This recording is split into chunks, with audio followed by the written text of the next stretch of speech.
Esta es la mañana en el continente americano. Cuando atardece en Europa y cae la noche en Asia. Así despierta el continente americano y transcurre el día y la noche en el resto del mundo. La mañana. Un buen día tengan todos, bienvenidos a la mañana de NTN 24 en este martes, ya estamos 14 de enero del 2020, soy Ruth del Salto y es un gusto estar con ustedes en la actualización de las noticias y las reacciones internacionales que se dan en todo en el ámbito informativo.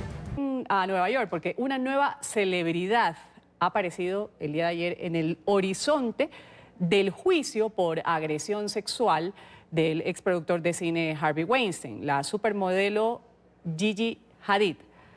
No aparece como víctima en este escenario, sino como posible jurado.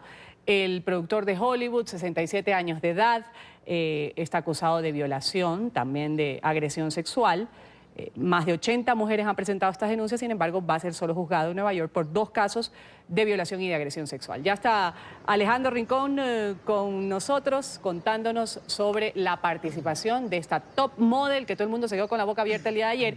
Alejandro, pero sabemos que en Estados Unidos el jurado se elige al azar. Qué coincidencia que haya sido una persona también involucrada con el espectáculo que ahora va a tener que participar en el jurado que justamente tiene la causa de Harvey Weinstein.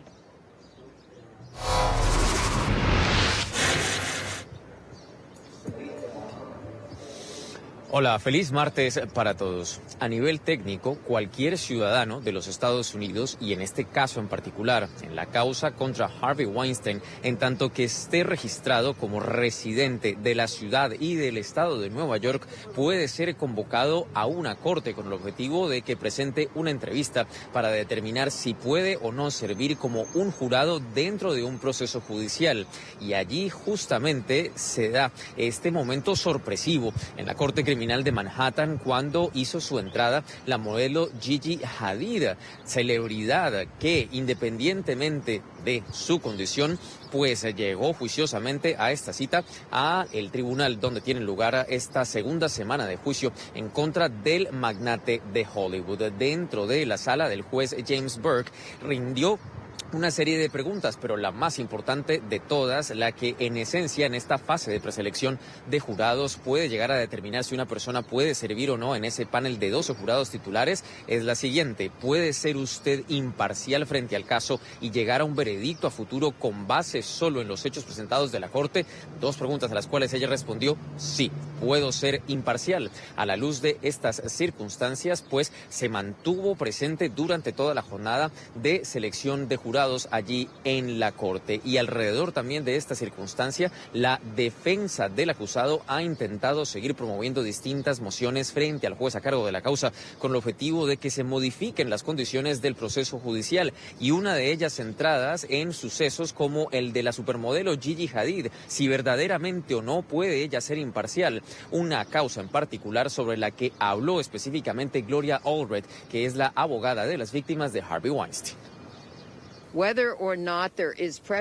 Más allá o no de que haya un tipo de prejuicio, la pregunta real es ¿cuál es el remedio? Y el remedio tiene que ver con que se haga una indagación, por qué aquí hay este proceso, y claramente tiene que ser imparcial, pero es apropiado.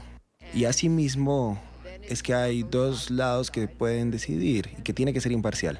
Pero yo no creo que haya las bases para que sea vinculado claramente con todo el proceso del juicio, porque las víctimas han dado su punto de vista muy a menudo y la justicia que se tarda es justicia que se niega. Justo como lo veían ahí de parte de la abogada Gloria Allred, este proceso avanza sin demoras. Ese ha sido justo el propósito del juez James Burke a cargo de la causa. En promedio, cada sesión de preselección de jurados ha sido convocadas 120 personas, y en esta última ronda en la que estuvo Gigi Hadid, 35 personas, incluyéndola a ella, fueron llamadas para una nueva ronda de escrutinio y de interrogatorio en un proceso que continúa en el transcurso de este martes en la Corte Criminal de Manhattan. Es lo que tenemos para ustedes por ahora. Continúen con más en el Centro Internacional de Noticias. Vamos a agradecer ese paso de Alejandro Rincón desde Nueva York. Ahora vamos a hablar de la situación de los habitantes de Puerto Rico. La gobernadora Wanda Vázquez se ha reunido este fin de semana con alcaldes, jefes de la agencia, para coordinar las gestiones de recuperación de los fuertes temblores que han afectado a la isla. En una conferencia de prensa, la gobernadora ya anunció el desembolso de $2 millones a municipios afectados en el sur para mitigar de alguna manera, ha dicho la funcionaria, los daños ocasionados por estos temblores. Esto sería para los municipios de Guánica, Guayanilla, Peñuelas, Ponce, Utuado y Yauco, a los que se les va a desembolsar esta cantidad de dinero para reparar algunos de los daños. Adicionalmente, se ha emitido ya una orden de congelación de los precios de artículos de primera necesidad. Varias réplicas han sacudido la isla luego de este fuerte sismo de la semana pasada, magnitud de 4.7, otra de 4.6 también. Miles de puertorriqueños, como vemos en estas imágenes, aún no tienen electricidad, tampoco agua. Miles permanecen en refugios, duermen incluso a la intemperie por temor de que haya nuevas réplicas. El temblor cobró una vida, ha herido otras 9, ha causado daños, ha destruido cientos de hogares, varias escuelas en la región del suroeste de la isla.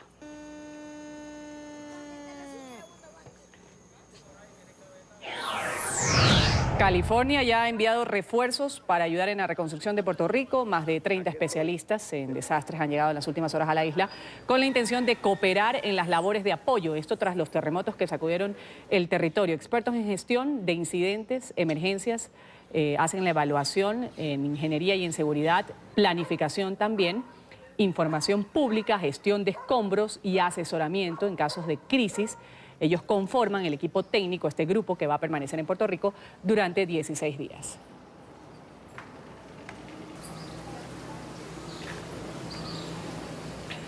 Vamos a saludar a esta hora en Puerto Rico al presidente de la Asociación de Emergencias. Gracias por estar con nosotros, Nazario Lugo. Un buen día para usted.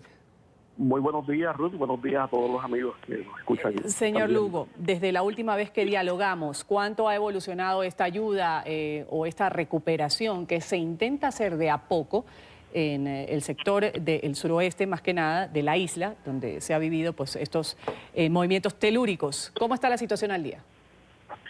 Mire, la situación de recuperación ha sido sumamente lenta. Todavía se mantiene una alerta de respuesta a emergencia debido a los movimientos sísmicos que continúan. Hoy en la mañana, apenas hace media hora, hubo otro movimiento de 4.7. Para esa misma región, los municipios que usted mencionó son los municipios que se mantienen como más afectados al momento.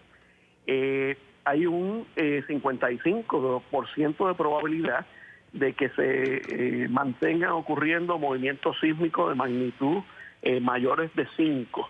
Y eso pues mantiene, ¿verdad?, una expectativa y una incertidumbre en la ciudadanía.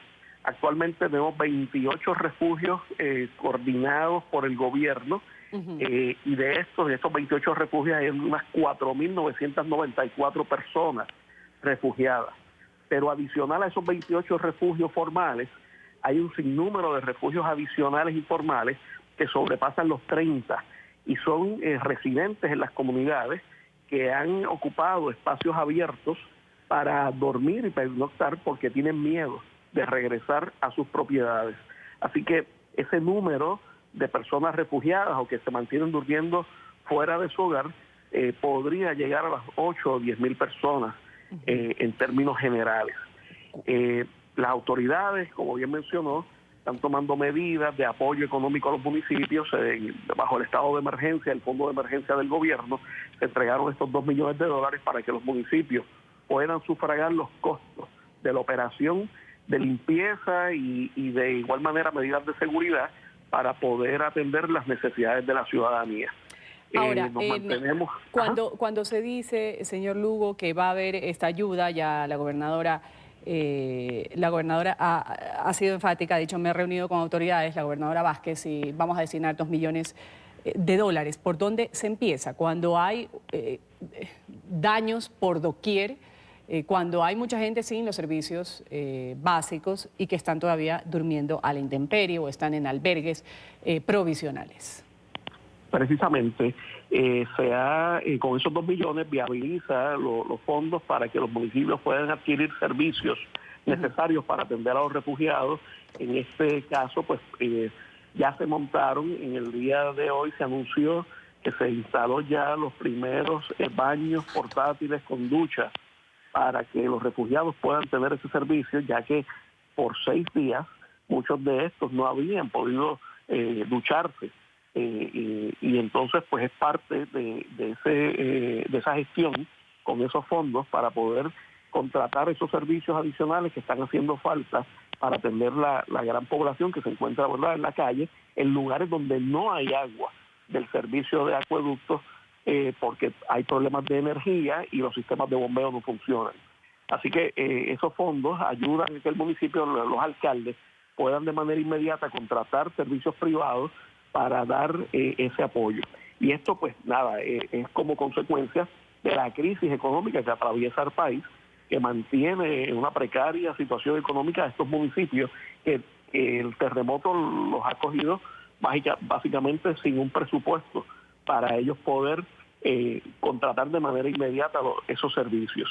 De igual manera, al abrir paso, el asegurar áreas de residencias o de infraestructura en los pueblos es parte de lo que se estarían utilizando esos fondos para mantener la seguridad íntegra del ciudadano que reside, ¿verdad?, en estos lugares. Alimentos, agua, artículos de primera necesidad son la prioridad. Estamos ya recibiendo muchas ayudas, inclusive propias ayudas internas de otros municipios en Puerto Rico, que están dando la ayuda directa a los ciudadanos, llevándoles agua, alimentos y artículos de primera necesidad. Así que esa es básicamente, ¿verdad?, la situación que permea, pero todavía la crisis, el estado emocional, el pánico, se mantienen muy presentes, porque los movimientos se mantienen sintiéndose todos los días. Agradecer, ha estado con nosotros Nazario Lugo, presidente de la Asociación de Emergencias de Puerto Rico, dándonos un nuevo balance de lo que significa restaurar todo este desastre ocasionado por los sismos que han vivido los puertorriqueños en las últimas semanas. Gracias y un buen día para usted. Gracias, igualmente. Buen día.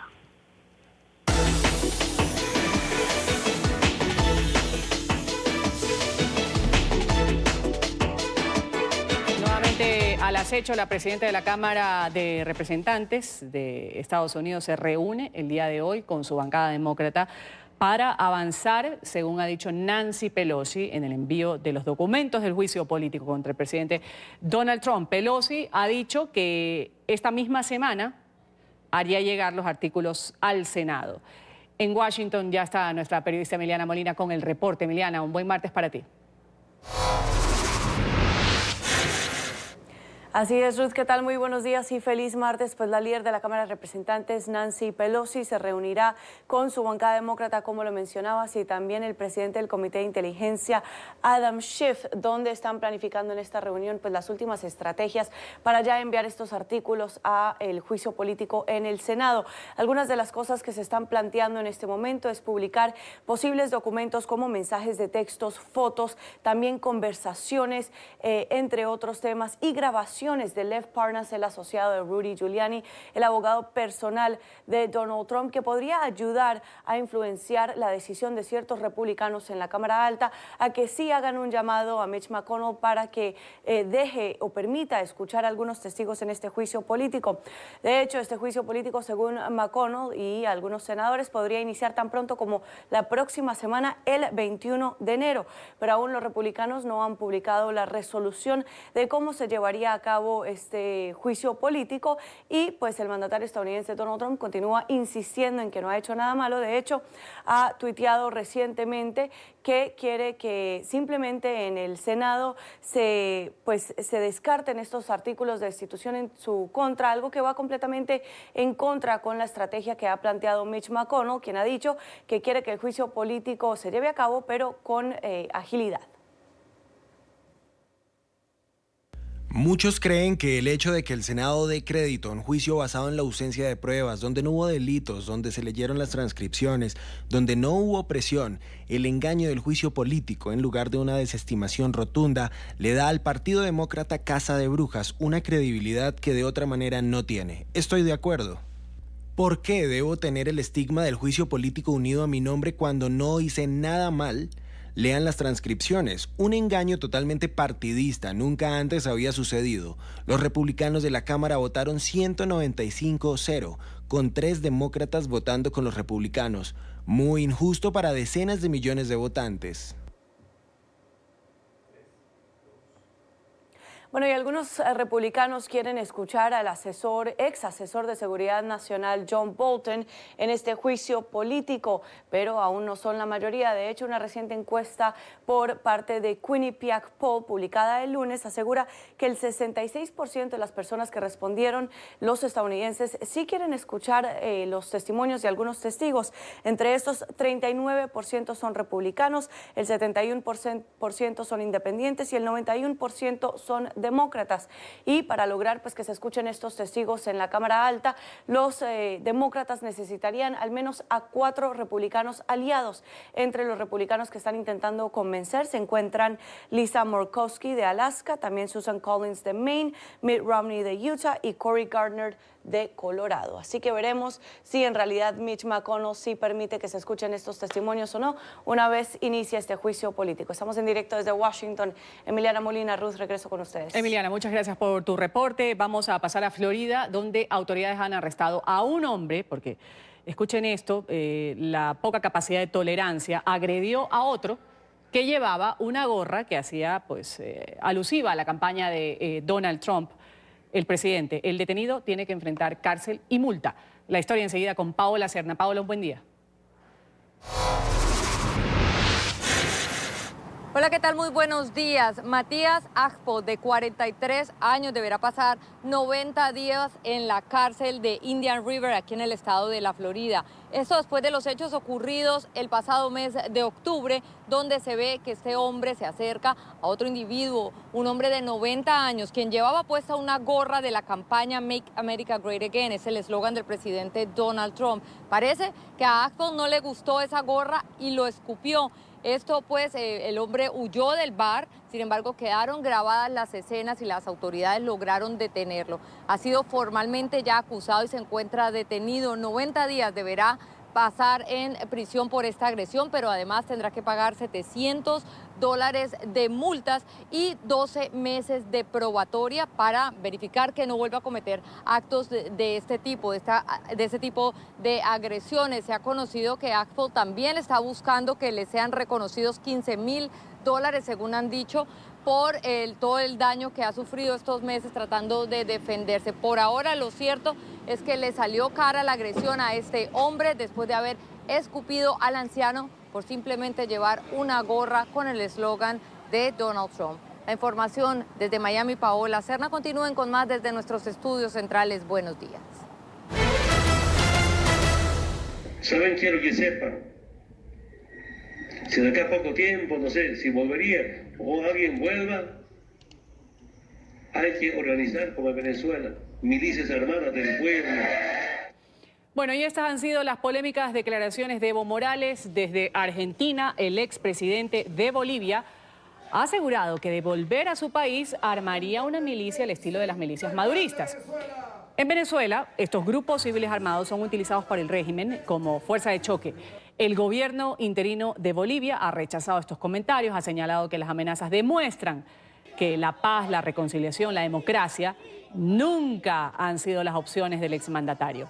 La administración de Yanín Áñez ha señalado que las amenazas de Evo Morales demuestran que esa es su postura, incluso frente a unas nuevas elecciones. El ministro de Justicia ya anunció que va a adelantar nuevas acciones penales contra el ex jefe de Estado. La senadora por el Partido Demócrata Cristiano, Patricia Gómez, nos acompaña a esta hora en la mañana de NTN 24. Bienvenida, gracias por estar con nosotros.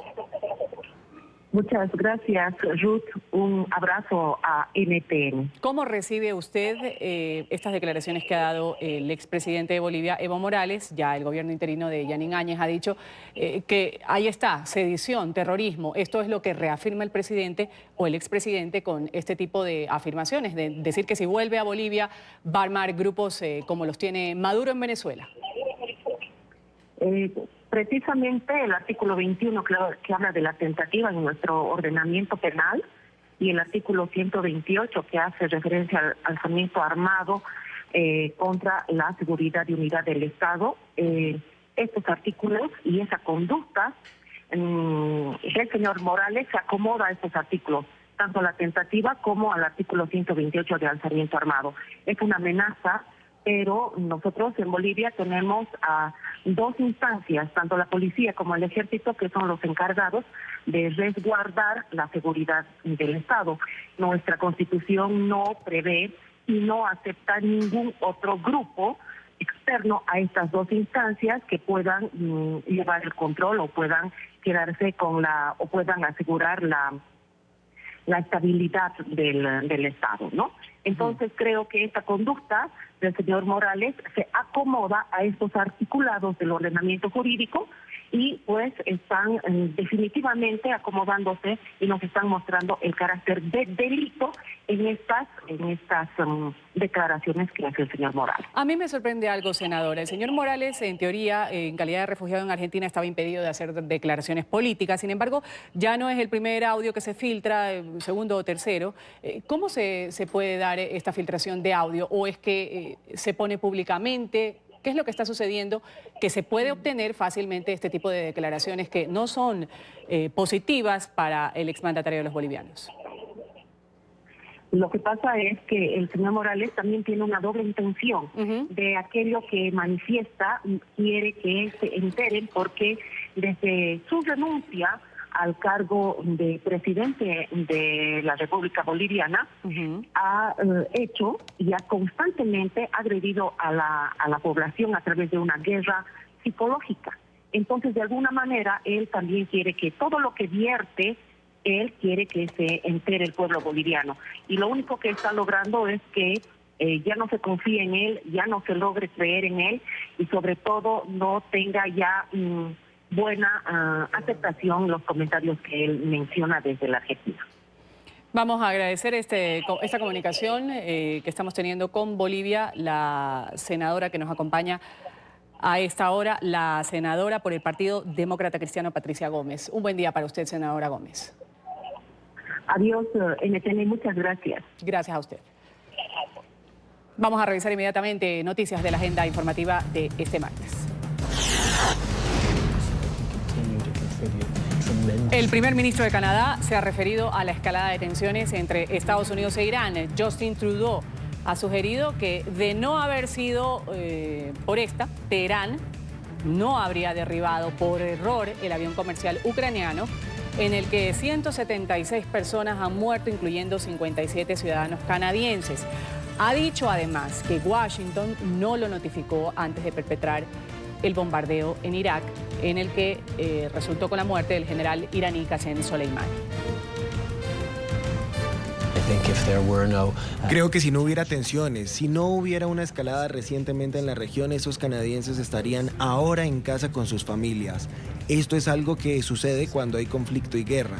Los inocentes son los más afectados y es un recordatorio de por qué todos nosotros debemos trabajar tan duro para reducir la escalada, avanzar para reducir las tensiones y encontrar un camino que no implique más conflictos y asesinatos. La justicia de Irán anunció haber llevado a cabo varios arrestos de personas presuntamente relacionadas con el derribo del avión comercial ucraniano. Este anuncio ha sido hecho por el portavoz del Ministerio de Justicia del régimen, el alto funcionario iraní. No ha dado pormenores sobre la identidad ni los números de detenidos. Ha enfatizado que los arrestos corresponden a los resultados preliminares de una serie de investigaciones emprendidas por Irán. Este martes, el presidente Hassan Rouhani ha calificado como un error imperdonable el derribo de la aeronave. Aseguró que va a castigar a todos los responsables involucrados. Inmediatamente después de que se me aclarara que se debió a un error muy doloroso e imperdonable, instruí a los funcionarios con responsabilidad para hacer pública esta información y decírselo a la gente. Este incidente es un incidente extremadamente amargo y es extremadamente difícil de aceptar para la gente. Aunque el avión se hubiera estrellado por problemas técnicos, habría sido muy difícil de aceptar, pero después de que se confirmó de que fue un error humano lo que condujo a esta tragedia, agravó el dolor público en gran manera. El fiscal general de los Estados Unidos, William Barr, ha defendido el bombardeo en el que murió Soleimani a inicios de este año. Ha dicho que el presidente Trump tenía plena autoridad para darle de baja, agregado que el Departamento de Justicia fue consultado por la Casa Blanca antes de dicho operativo. Según Barr, el general iraní era un objetivo militar legítimo y el bombardeo estadounidense un acto legítimo en defensa propia. Soleimani era claramente un objetivo militar legítimo y tuvimos un periodo de tiempo muy breve para llevar a cabo el ataque cuando llegó a Bagdad, para planificar y organizar ataques de seguimiento contra los intereses estadounidenses y el personal estadounidense.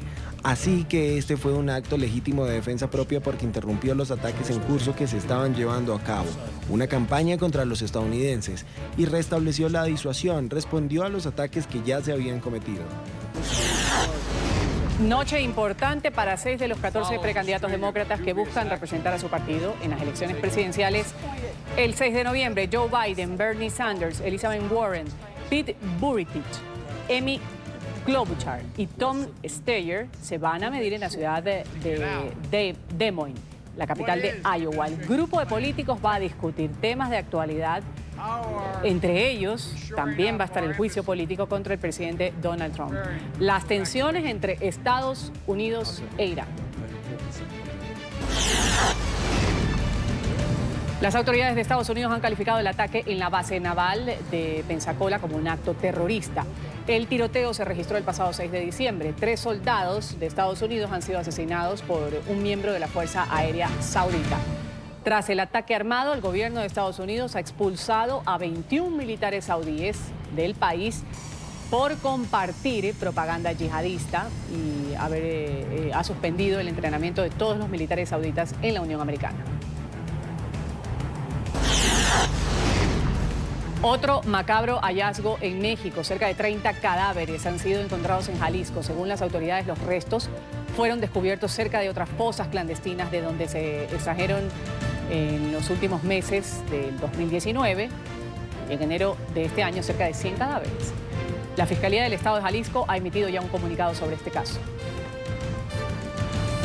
De las 29 víctimas, hasta el momento se mantiene la identificación parcial de 4, quienes contaban con carpeta de investigación abierta ante la Fiscalía Especializada de Personas Desaparecidas.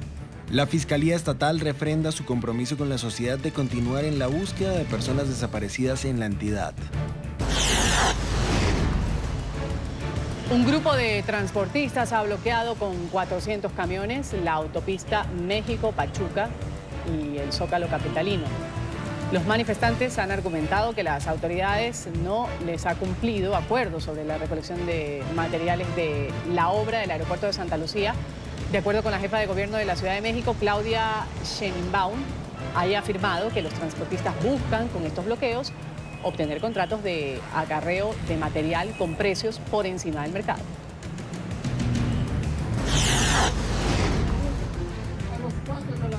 Alejandro Yamatei va a asumir el día de hoy la presidencia de Guatemala por los próximos 4 años.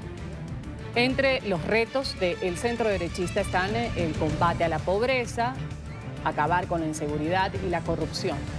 50 delegaciones internacionales integradas por cancilleres y embajadores, así como la presencia de 11 presidentes y jefes de Estado, van a asistir a esta toma de posesión. En las últimas horas, Yamatei ha hecho una grave denuncia, ha revelado que pandilleros en prisión han ordenado asesinarlo durante el acto de investidura, por lo cual se ha reforzado la seguridad.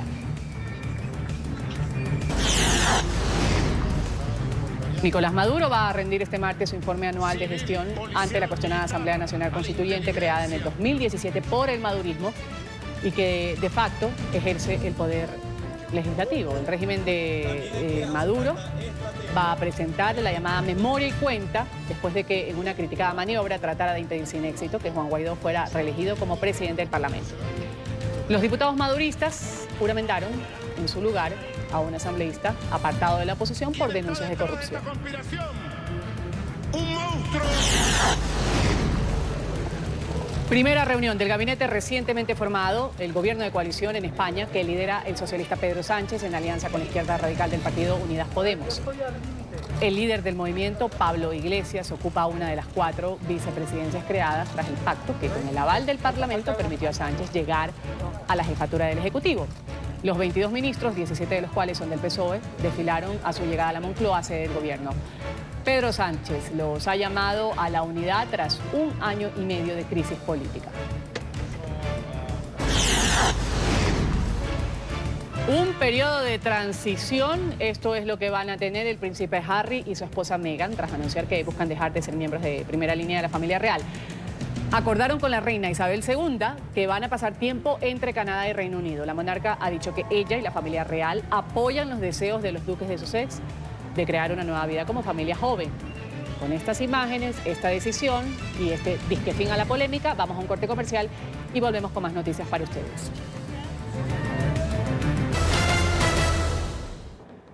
El presidente interino de Venezuela ha postergado para mañana 15 de enero la sesión de la Asamblea Nacional que se debía realizar este martes para evitar choques con el madurismo. Ha adelantado que los docentes del país van a ser homenajeados por el Día del Maestro. En Caracas, Luis Laya tiene el reporte. Luis, un buen día para ti.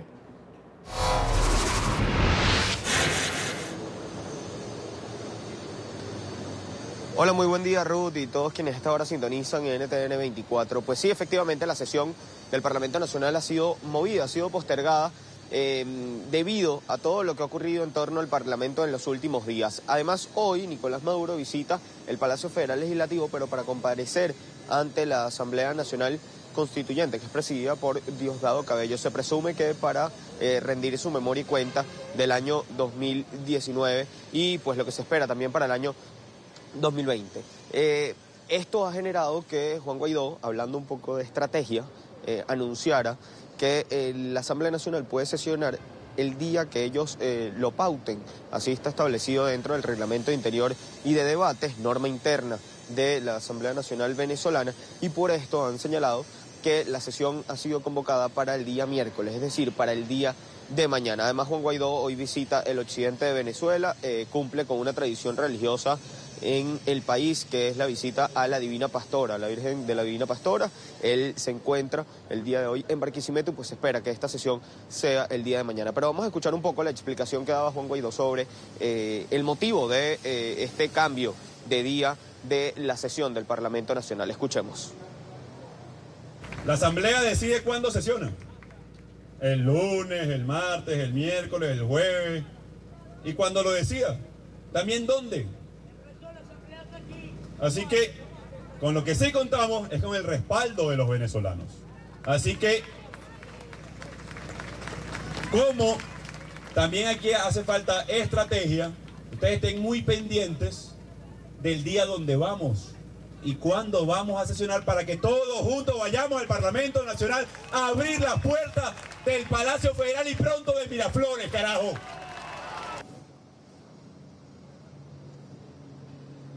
Se espera que el día de mañana se puedan tratar distintos puntos dentro del Parlamento Nacional, principalmente el tema de los servicios públicos. Esta semana Juan Guaidó había anunciado que una comisión de parlamentarios visitaría el estado Zulia para poder evaluar propuestas en materia eléctrica. También se espera que se pueda hablar un poco en el Parlamento Nacional, viendo también lo que ocurra de si se permite el acceso a los diputados o no al Parlamento Nacional. Se puede hablar un poco también de la salida constitucional que se está planteando para el país. Hoy se reúne la comisión que maneja el tema electoral dentro del Parlamento venezolano y se espera se puedan dar algunas propuestas. También Hay que recordar que todo este conflicto interno dentro del Parlamento Nacional ha sido acentuado también por las decisiones de ayer de Estados Unidos, que ha sancionado a 7 de estos miembros, de estos diputados que se han separado de la oposición y que han sido electos con votos de la bancada del Partido Socialista Unido de Venezuela como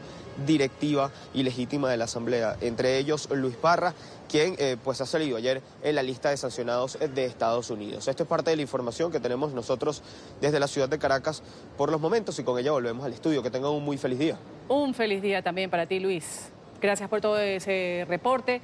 Para las 3 de la tarde, hora local en Guatemala, Alejandro Yamatei va a ser posesionado como el presidente de los guatemaltecos. Horas antes de su investidura, ha hecho una denuncia catalogada como grave para su esquema de seguridad. Ha revelado que pandilleros en prisión han ordenado asesinarlo durante el acto en las que va a asumir las riendas del país.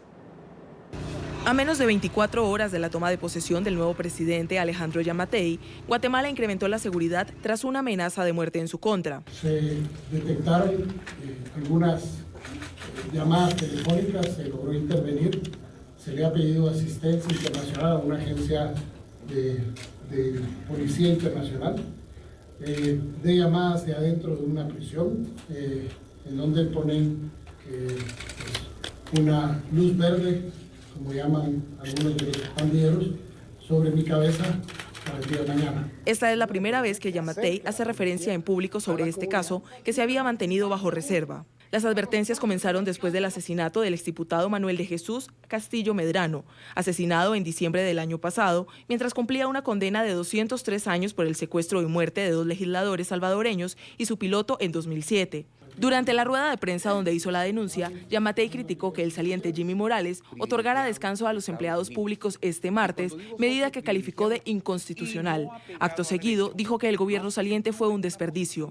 Un acuerdo gubernativo que no dice que deja fuera de ese permiso a las fuerzas de seguridad, que no dice que deja fuera a los empleados que tienen que ver las emergencias de los hospitales, tal y como se acostumbra, se estila poner que los acuerdos en este tipo de permisos no le alcanzan a todo el mundo. En este caso le alcanza a todos. Pero lo más ridículo es haber oído declaraciones hoy en la mañana en donde dicen que lo hacen para evitar el tráfico. Yamatei asumirá las riendas del país con el reto de combatir los problemas que aquejan a los guatemaltecos desde hace 2 décadas. La violencia desmedida, que en solo el primer trimestre de 2019 cobró la vida de 2.330 personas, la pobreza extrema, que según la ONU alcanza al 83% de la población, y las altas tasas de impunidad. Asimismo, deberá abordar la recepción de migrantes mexicanos que buscan asilo en Estados Unidos, medida que dispone un controvertido acuerdo migratorio con Washington, firmado en julio del año pasado por el actual mandatario Jimmy Morales. Bueno, aquí en NTN 24 vamos a tener la transmisión de la posesión de Alejandro Yamatei como nuevo presidente de Guatemala. Antes de irnos al corte comercial, vamos a hablar del nuevo aspecto del primer ministro de Canadá. La jefa de misión dijo: no puedo pasar por alto esto. Las redes sociales están obsesionadas, y la jefa de misión también, con la barba de Justin Trudeau. Muchos ven en ella la intención de este político de proyectar una imagen de madurez. El premier, que pasó las vacaciones navideñas con su familia en Costa Rica, ha aprovechado los días de descanso para dejarse este nuevo look, barba cuidadosamente recortada. El aspecto de Trudeau, de 48 años de edad, ha ocupado en la última semana espacios en columnas periodísticas de principales diarios del país. Se ha convertido en el primer dirigente del gobierno canadiense desde Mackenzie Bowell a finales del siglo XIX en usar barba. Corte comercial y volvemos con más. Revisamos lo que es noticia a esta hora. Empezamos en México, donde otro macabro hallazgo se ha dado. Cerca de 30 cadáveres han sido encontrados en Jalisco. Según las autoridades, los restos fueron descubiertos cerca de las otras fosas clandestinas de donde se extrajeron en los últimos meses del 2019 y enero de este año cerca de 100 cadáveres. La Fiscalía del Estado ha emitido ya un comunicado sobre este caso. De las 29 víctimas, hasta el momento se mantiene la identificación parcial de 4, quienes contaban con carpeta de investigación abierta ante la Fiscalía Especializada de Personas Desaparecidas. La Fiscalía Estatal refrenda su compromiso con la sociedad de continuar en la búsqueda de personas desaparecidas en la entidad. El primer ministro de Canadá se ha referido a la escalada de tensiones entre Estados Unidos e Irán. Justin Trudeau sugirió que, de no haber sido por esta razón, Teherán no habría derribado por error el avión comercial ucraniano, en el que 176 personas perdieron la vida, incluyendo 57 canadienses. Además, ha acotado que Washington no le notificó antes de perpetrar el bombardeo en Irak, en el que murió el general iraní Qasem Soleimani. Creo que si no hubiera tensiones, si no hubiera una escalada recientemente en la región, esos canadienses estarían ahora en casa con sus familias. Esto es algo que sucede cuando hay conflicto y guerra. Los inocentes son los más afectados y es un recordatorio de por qué todos nosotros debemos trabajar tan duro para reducir la escalada, avanzar para reducir las tensiones y encontrar un camino que no implique más conflictos y asesinatos. La justicia de Irán ha anunciado haber llevado a cabo varios arrestos de personas presuntamente relacionadas con el derribo del avión comercial ucraniano. El anuncio fue hecho por el portavoz del Ministerio de Justicia del régimen. El alto funcionario iraní no ha dado pormenores sobre la identidad ni el número de los detenidos. Ha enfatizado que los arrestos corresponden a los resultados preliminares de una serie de investigaciones emprendidas por Irán. El presidente Hassan Rouhani ha dicho hoy, ha calificado como un error imperdonable el derribo de la aeronave. Aseguró que va a castigar a todos los responsables involucrados. Inmediatamente después de que se me aclarara que se debió a un error muy doloroso e imperdonable, instruí a los funcionarios con responsabilidad para hacer pública esta información y decírselo a la gente. Este incidente es un incidente extremadamente amargo y es extremadamente difícil de aceptar para la gente. Aunque el avión se hubiera estrellado por problemas técnicos, habría sido muy difícil de aceptar, pero después de que se confirmó de que fue un error humano lo que condujo a esta tragedia, agravó el dolor público en gran manera. Y el fiscal de Estados Unidos, William Barr, ha defendido el bombardeo en el que murió Soleimani a inicios de este año. Ha dicho que el presidente Trump tenía plena autoridad para darle de baja, agregado que el Departamento de Justicia fue consultado por la Casa Blanca antes de dicho operativo. Según Barr, el general iraní era un objetivo militar legítimo y el bombardeo estadounidense un acto legítimo en defensa propia. Soleimani era claramente un objetivo militar legítimo y tuvimos un periodo de tiempo muy breve para llevar a cabo el ataque cuando llegó a Bagdad, para planificar y organizar ataques de seguimiento contra los intereses estadounidenses y el personal estadounidense. Así que este fue un acto legítimo de defensa propia porque interrumpió los ataques en curso que se estaban llevando a cabo, una campaña contra los estadounidenses, y restableció la disuasión, respondió a los ataques que ya se habían cometido. Noche crucial para 6 de los 14 precandidatos demócratas que buscan representar a su partido en las elecciones presidenciales del 6 de noviembre.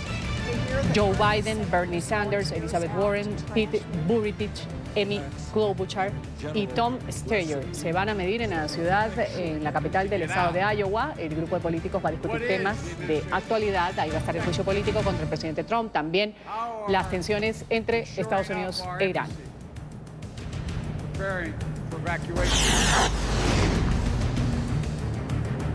Las autoridades de Estados Unidos han calificado el ataque en la base naval de Pensacola como un acto terrorista. El tiroteo se ha registrado el pasado 6 de diciembre. 3 soldados estadounidenses fueron asesinados por un miembro de la Fuerza Aérea Saudita. Tras el ataque armado, el gobierno de Estados Unidos ha expulsado a 21 militares saudíes del país por compartir propaganda yihadista y ha suspendido el entrenamiento de todos los militares sauditas en la Unión Americana.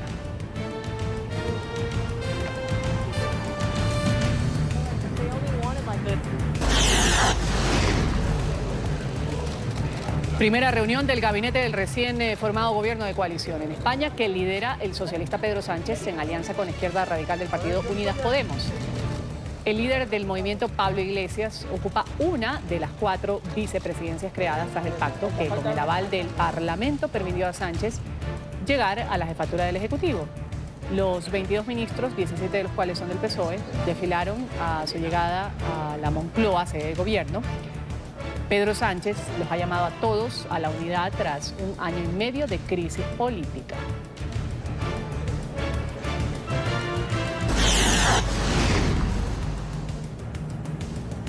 Y es muy crítica la situación en Filipinas por la erupción del volcán Taal. Las poblaciones aledañas al coloso han quedado completamente cubiertas por las cenizas que ha arrojado en las últimas horas. Decenas de residentes continúan saliendo de sus viviendas por la emergencia. 16.000 personas han sido trasladadas a diferentes refugios. En Manila, la capital del país, las autoridades han declarado alerta roja ante el riesgo para la salud por la contaminación del aire. Entidades gubernamentales e instituciones educativas se vieron obligadas a cancelar sus actividades.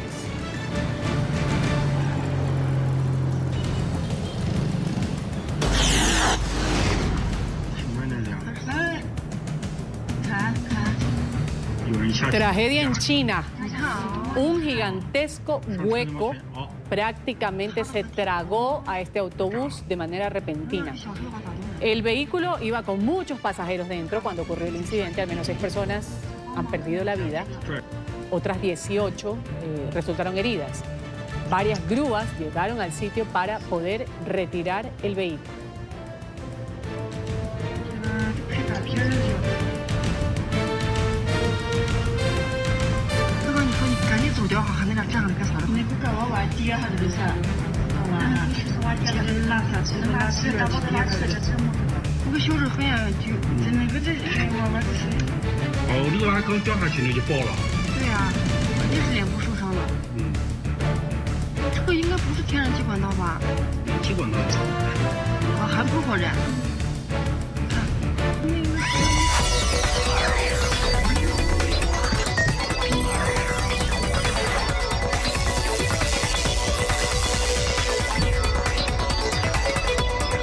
Bueno, los primeros días de enero hasta mediados siempre es grato volver a cómo éramos todos en el programa La Mañana de NTN 24, ya con nosotros Álvaro Dávila, después de las vacaciones de Navidad, después de haber estado en la feria, los Non Plus Ultra de la tecnología en Las Vegas, Nevada. Finalmente retoma los estudios de La Mañana de NTN 24, Álvaro. Tengo que recibirte así. Me da gusto, así como lo recibía Juan Felipe Cadavid de los deportes, a ti también. Muchas gracias, Ruth, por el recibimiento. Y sí, como tú lo dices, estuvimos en la feria más importante del mundo de tecnología, se llama CES. El Consumer Electronics Show se hace cada año, comenzando en enero, y pues realmente lo que hace es marcar toda la tendencia de lo que viene en el año en tecnología. Y ahora en tecnología, y como casi todo está inventado, lo que nos traes hoy de verdad me ha sorprendido un poco. Cuéntanos. Bueno, estuvimos haciendo como un recorrido por todo el CES. Encontramos muchas cosas curiosas. Obviamente también hay tecnología de alto calibre, pero esas pequeñas empresas, esas pequeñas startups también, digamos, marcan la curiosidad de la feria. Nos encontramos precisamente con un dispositivo que se llama, es un kit de análisis que se llama YoSphere Text. ¿Qué es lo que hace? Le permite a los hombres en su casa, en su domicilio, a través de un dispositivo, su smartphone y, digamos, unos accesorios científicos, hacerse una prueba de fertilidad y evitar tener que ir al médico, pasar por una situación incómoda, engorrosa. Claro, porque a los hombres se les es incómodo a veces ir al médico, hacerse la prueba de fertilidad. Y enfrentar como esas situaciones. Entonces no va Mahoma a la montaña, sino que la montaña va a Mahoma. Cuando estuvimos hablando con ese experto de esta compañía, le preguntamos que cuál era ese porcentual de efectividad que tenía. Y nos dijo el porcentual es 97%. Es decir, que es muy efectiva, pero además tiene un plus, como te lo decía anteriormente detrás de cámaras, y es que está avalado por la FDA, es decir, la Administración de Alimentos y Medicamentos de Estados Unidos. Es decir, que tiene un soporte científico, y cuando se hace esa prueba, realmente te estás haciendo una prueba como si te la estuvieras haciendo en un consultorio médico. Que tienes que, obviamente, revisar los resultados por un médico, un especialista, es totalmente válido. La prueba, tú me preguntabas ahorita detrás de cámara que cómo funcionaba, es muy sencillo. Tú compras el kit vale como $70 aproximadamente, y lo que haces es que utilizas una aplicación, la enlazas al teléfono, y el dispositivo tiene unos slides médicos.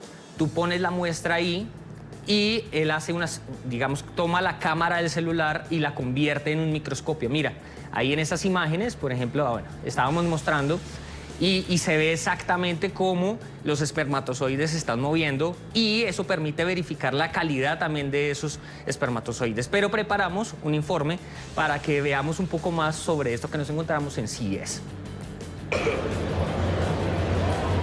La salud fue un tema que sobresalió durante el CES, la feria de tecnología más importante del mundo.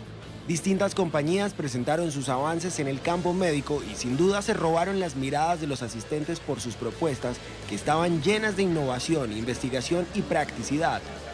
Medical Electronic Systems, la compañía detrás de YouSperm Test, fue una de estas. La empresa le facilita a los hombres realizar un análisis rápido para determinar si son fértiles o no. El kit de prueba fue diseñado exclusivamente para las parejas que recurren a tratamientos de fertilidad asistida. Y Yo es un producto que le permite al hombre analizar su propia esperma en casa antes de ir al laboratorio para ver cómo está pasando con las costas para abajo antes de lograr o empezar el proceso de tener un embarazo. YouSperm Test convierte la cámara del teléfono en un microscopio que evalúa la muestra de semen en cuestión de minutos. Asimismo, a través de la aplicación se obtienen videos, fotografías, gráficos interactivos y diferentes recomendaciones. Y lo que hace es uno se va para Amazon o eBay para comprar ese paquete y ese paquete tiene 2 muestras para adentro y también esa parte que es un microscopio y una cámara y uno se pone su propia muestra de esperma en ese punto rojo y uno mete la muestra para adentro y unos 75 segundos lo que dice el programa por la pantalla es si la muestra está bien o si tiene un número bien o mal, o alto o bajo, de la esperma que está bien y tiene buena fertilidad. Y también uno puede ver su propia muestra de esperma en la pantalla, en un video, en imagen en vivo de su propio esperma. Según los encargados de desarrollar el dispositivo, los resultados que arroja el test tienen un alto nivel de exactitud a la hora de determinar el número de espermatozoides que existen y cómo se mueven. 90-100%, está muy bien. Es importante resaltar que los resultados de la prueba no quedan almacenados en lugares visibles para garantizar la confidencialidad médica. El análisis de fertilidad masculina cuenta con la licencia de la Agencia de Medicamentos y Alimentos de Estados Unidos. Además, según sus inventores, más de 4.000 unidades han sido instaladas en los principales laboratorios de investigación, sistemas hospitalarios de primer nivel, el Ejército de los Estados Unidos y clínicas de fertilidad en todo el mundo. Gracias, Juan Felipe. Gracias a ustedes por su sintonía con la mañana de NTN 24. Aquí se goza en este programa. Vamos a seguir gozando con la información. Enseguida Gustavo Legrete nos habla sobre la posesión que se va a dar en horas de la tarde del nuevo presidente de los guatemaltecos, Alejandro Giammattei. Adelante, Gustavo. Buen día para ti.